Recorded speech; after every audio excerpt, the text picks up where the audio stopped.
Please kindly click on the red subscribe button below this video and subscribe to our YouTube channel. Thanks, God bless you as you do this.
Ọlọ́run ọlọ́run òun ayé mo fọpẹ́ fún o. Gbogbo iṣẹ́ ọwọ́ rẹ̀ lóko bẹ̀rẹ̀ lóyún ẹlòmó.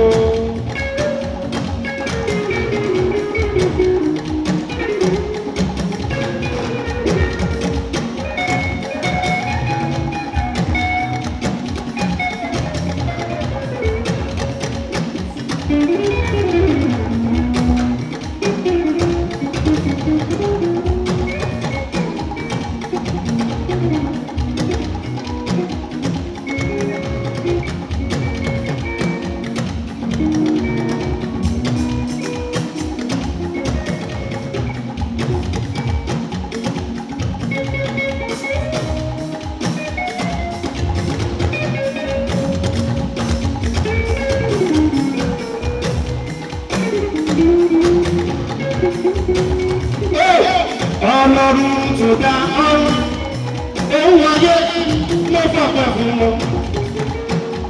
Gbogbo iṣẹ́ ọwọ́ rẹ̀ lóko nílẹ̀ lórí yẹn lògo. Ọlọ́run tó dá ọlọ́run òun ayé ló fọpẹ́ fún wọn. Gbogbo iṣẹ́ ọwọ́ rẹ̀ lóko nílẹ̀ lórí yẹn lògo. Alright now.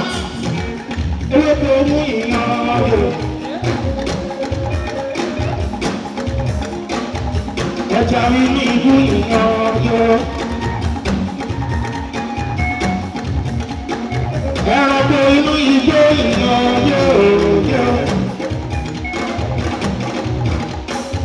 Ẹgbẹ́ ọba fún ìyàn ọ̀rọ̀.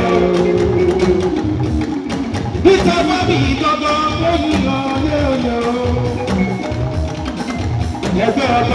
Thank you so much for watching our videos, and importantly you need to subscribe because we drop videos almost every day. And how to subscribe? There's a circle here, everything Gboah TV. Click on it, you see a subscribe button. Click on the subscribe button. That's all. And if you have a big show coming up, any event, you can call us.